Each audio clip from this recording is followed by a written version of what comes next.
मेरी मंजरी. नमस्कार, तुमचे स्वागत आहे आमच्या किचन मध्ये.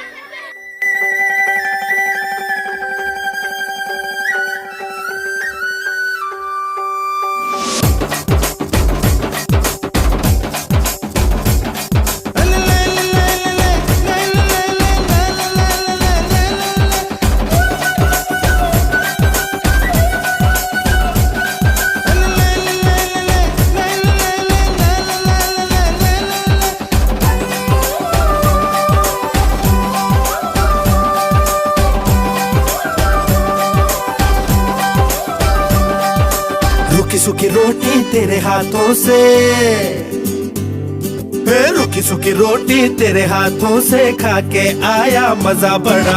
ठंडा ठंडा पानी तेरे आंगन का पी के छाया नशा बड़ा.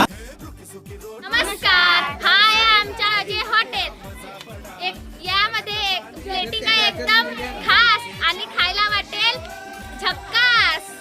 सर्वांनी जोरात झक्कास म्हणा. खाल्ल्यानंतर तुम्ही बोलाल मी पुन्हा येईन, मी पुन्हा येईन, मी पुन्हा येईन तर शिवाजी हॉटेलमध्ये. ट्रेडिशनल ऑथेंटिक एक डिश आहे. त्या डिशचं नाव आहे आक्षा आणि लापशी. हे बघा, आक्षा बनवत आहे तिथे.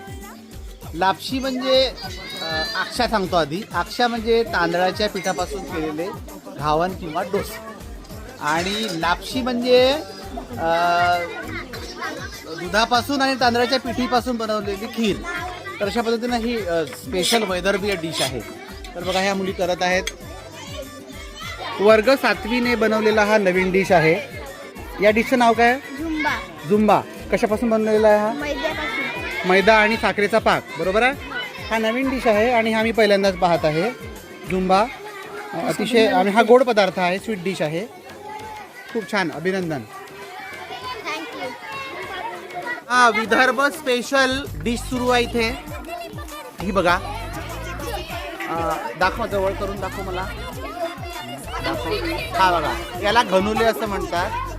आणि हे घनुले विदर्भातील स्पेशल डिश आहे. तिखट असा हा डिश आहे. स्पेशली पोळा आणि कानोव्याला हा डिश केला जातो. याला घनुले असं म्हणतात. धारदार घनुले इथे तुम्हाला दिसत आहेत.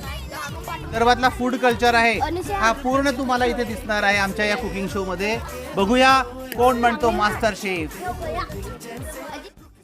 नववर्षानिमित्त सहज सुचवलेल्या आमच्या या मास्टर शेफ उपक्रमाला आमचे हे भन्नाट विद्यार्थी असा हा भन्नाट प्रतिसाद देतील याची आम्हाला कल्पनाही नव्हती. निकष होते स्वयंपाक हा ग्रामीण पद्धतीने असावा, सगळे ट्रेडिशनल गोष्टी वापरायच्यात, आणि आमच्या विद्यार्थ्यांनी त्याचं तंतोतंत पालन केलं. चुलीची पूजा आणि पाया पडून त्यांनी स्वयंपाकाला सुरुवात केली.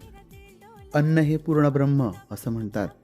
त्यामुळे ही जी प्रथा आहे ही आपली ग्रामीण प्रथा आहे आणि ती जोपासली गेली या उपक्रमातून. 4 भिंती बाहेरचं ज्ञान मुलांना मिळावं, उपयोजन व्हावं, व्यवहार कळावा, यासाठी आम्ही विविध उपक्रम आयोजित करत असतो आपल्या शाळेत. आपल्या भारतात आणि भारताबाहेरही एका चांगल्या कुकची नेहमी मागणी असते. मोठमोठ्याल्या 5 स्टार हॉटेलमध्ये मास्टर शेफला फार महत्त्व दिलं जातं. या उपक्रमातून पोरं काय शिकली तर प्लॅनिंग करणं, त्याचं इम्प्लिमेंटेशन करणं, म्हणजेच यामध्ये येईल डेकोरेशन, तुमचं प्लेटिंग, सर्विंग आणि शेवटी फीडबैक. सबसे हटके, सबसे अलग वाला बॉयज़ ग्रुप का ये कुकिंग कॉर्नर है. तो आज हम इस कुकिंग कॉर्नर का लुक देखेंगे कैसा है. चलिए, हा बघा त्याचा entrance and cutting and chopping. And तुम्ही काय करत आहात? हे काय रे? बेसन भज्याचं पीठ भिजवत आहात. ओके. काय काय टाकलं त्याच्यामध्ये? बेसन, सांबार, कांदे, मिरची, आलू. ओके. तिकडे काय सुरू आहे? गुलाबजामचे गोले करून राहिले. हा बघा बॉयज ग्रुप, आणि बॉयज ग्रुपचं काम सुरू आहे. तर जोरात फ्राईंग सुरू आहे आणि फ्राय करत आहेत हे गुलाबजाम आणि पकोडे. पकोडे कशाचे बनवले आहेत यश? आलू बेसन. आलू बेसन. ओके, आलू बेसनचे पकोडे सुरू आहेत आणि ऑथेंटिक ट्रेडिशनल कुकिंग सुरू आहे चुलीवर. चुलीवरचा स्मोकी फ्लेवर आता याला येणार आहे. भन्नाट टेस्ट. आमच्या कल्पनेपेक्षा कितीतरी पटीने जास्त प्रभावीपणे विद्यार्थ्यांनी आपलं प्रेझेंटेशन केलं. मी अवाक होऊन त्यांचे ते डेकोरेटिव्ह थाळ्या पाहत बसलो. अतिशय सुंदर आणि अतिशय नाविन्यपूर्ण पद्धतीनं पोरांनी सादरीकरण केलं. नमस्कार, तुमचं स्वागत आहे आमच्या 7 स्टार हॉटेलमध्ये. हां, 7 स्टार हॉटेलमध्ये तुमचे डिश कोणते कोणत्या परीक्षकांना दाखवा. डिश दाखवा.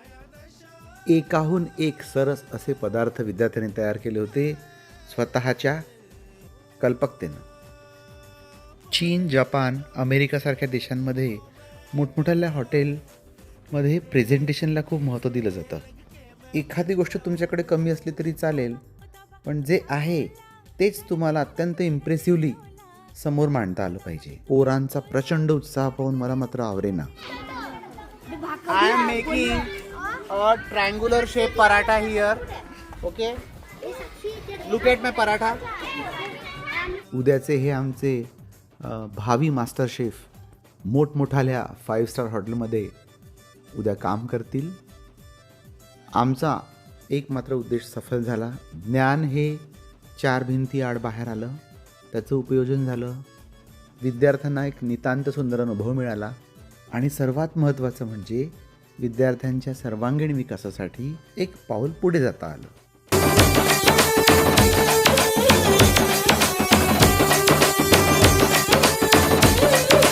रुखी सुखी रोटी तेरे हाथों से खा के आया मजा बड़ा.